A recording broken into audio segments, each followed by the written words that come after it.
হ্যাঁ দেবা কেমন যে হবে তো। আসসালামু আলাইকুম।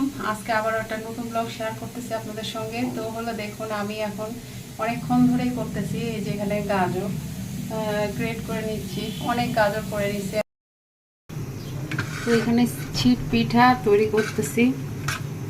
এই যে সিট পিঠা, এটা হলো ঝাল সিট পিঠা। তো এই যে এখানে দুটা বানাইছি।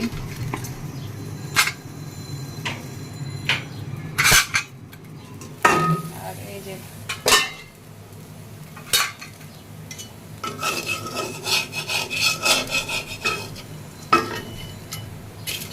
আরেকটা হচ্ছে। তো ছিট পিঠা করলে কিন্তু চারদিকটা খুব নোংরা হয়ে যায়। এটা ঝাল করতেছি, এরপরে করবো সাদা।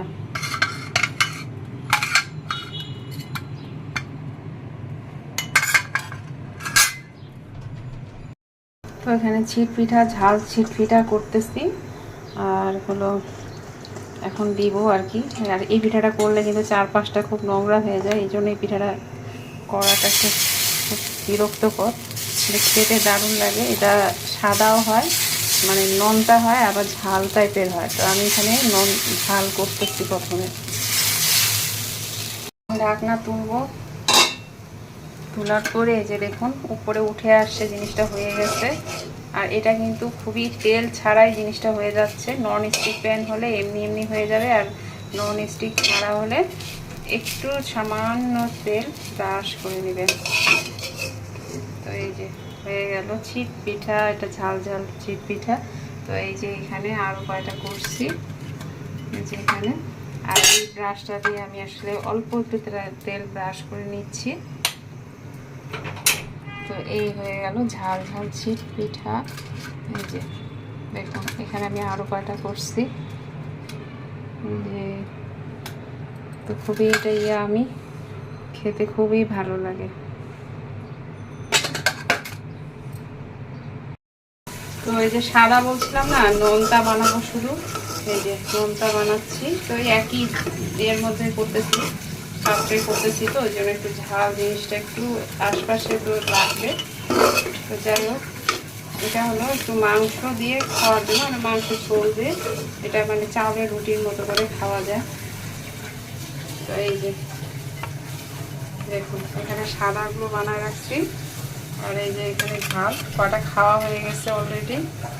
আর এই যে এখানে সাদাটা।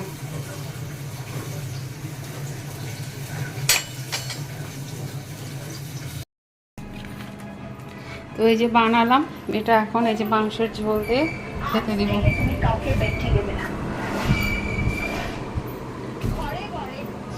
খাবার দিছি।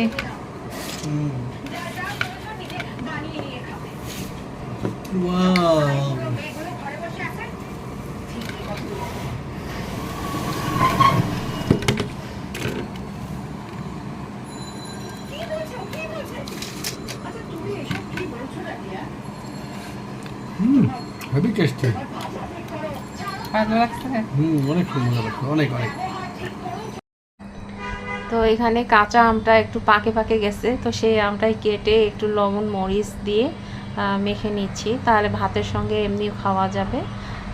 তাই আর কি এভাবে মেখে নিয়ে এখন রেখে দিব। ভাত খাওয়ার সময় সেই ভাতের সঙ্গে খাবো। কিছুটা আচারের মতো লাগবে। আর ফ্রিজের মধ্যে কিন্তু আমটা কিভাবে জানি পাকে গেছে, কাঁচা আমটাই। এত গরমের জন্য ফ্রিজেও এখন আর রক্ষা নাই।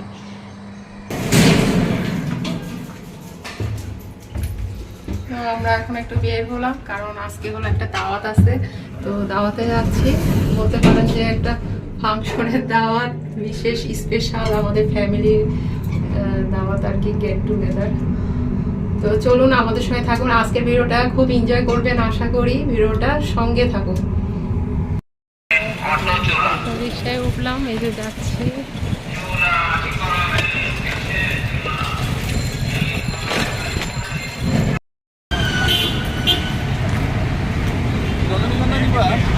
কতবার স্টেক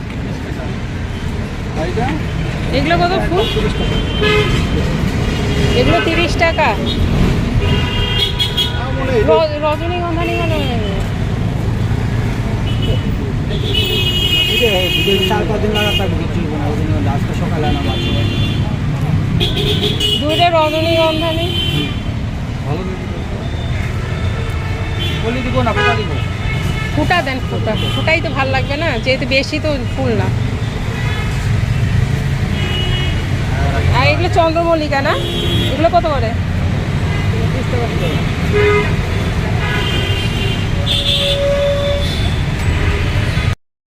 আর এই যে সন্ধ্যায় এটা নাস্তা বানাইছি আজকে, সেটা হলো দেখুন, অল্প একটু মুড়ি, অল্প একটু ছোলা, কাঁচা ছোলা, আর হলো শসা, গাজর, আর হলো আপেল, কাঁচা পেঁয়াজ, মরিচ সব কিছু দিয়ে ভালোভাবে মেখে নিচ্ছি।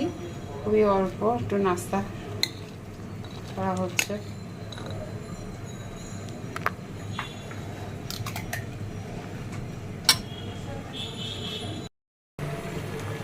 আর এদিকে রান্না চড়াই দিছি, দেখুন কি রান্না করতেছি। মাগুর মাছ দিয়ে বিভিন্ন সবজি, কাঁচা কলা, বরবটি, পেঁপে, টমেটো দিয়ে একটা হালকা পাতলা একটা সবজি রান্না হচ্ছে। তো এখানে পটলের খোসার ভর্তা করবো আজকে, অনেক দিন পর এই ভর্তাটা করবো। পটল দিয়ে মাংস রান্না করতেছি আর খোসাটা দিয়ে ভর্তা করবো। তো এখানে মানে তেল ছাড়াই ভেজে নিলাম ঢাকনা দিয়ে। হলো শব্দ হচ্ছে, মাংস চড়াইছি। পটল কেটে নিলাম, পটল দিয়ে মাংস রান্না করবো সেজন্য।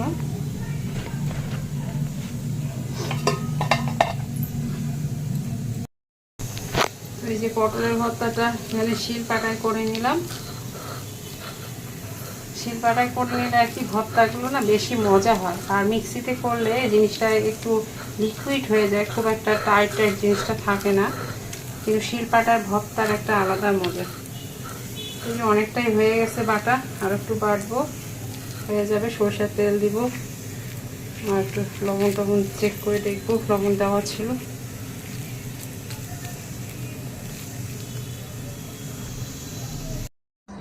পরের দিনের দুপুরের এটা মেনু। রান্না করেছিলাম মাংস দিয়ে পটল রান্না করেছিলাম। তেল কিন্তু বেশি দেইনি, এটা হলো মাংসেরই তেল যা তা ছিল, কিন্তু দেখতে বেশ টকটকে, মনে হচ্ছে অনেক তেল দিয়ে রান্না করছি। খেতে দারুণ হয়েছিল। আর এখানে হলো টমেটো আর আম দিয়ে একটা টক করেছি, আর এখানে পটলের খোসা ভর্তাটা, আর হলো এখানে হলো পাট শাক। প্রথম মানে পাট শাক খাচ্ছি গরমে, কিন্তু এই পাট শাকটার কোনো তিতাই নেই, মিষ্টি মিষ্টি লাগে পাটা শাকটা।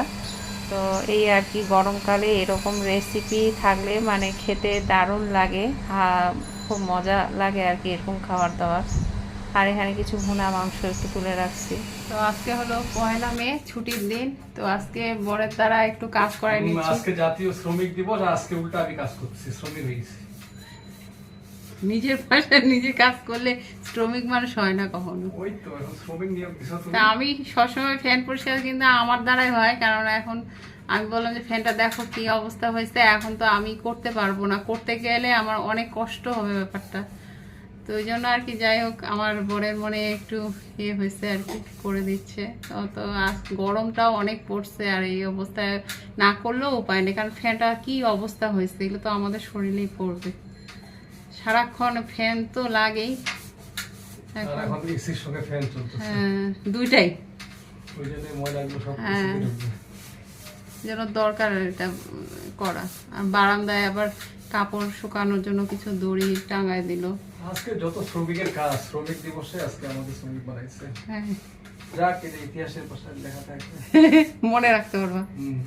ইতিহাসের পাশায় না, পাতায় না, আমার জীবনের পাতায় আর কি। আমার ইতিহাস কে দেখবে, আর বন্ধুরা দেখতেছে, বন্ধু বুঝতে পারবে।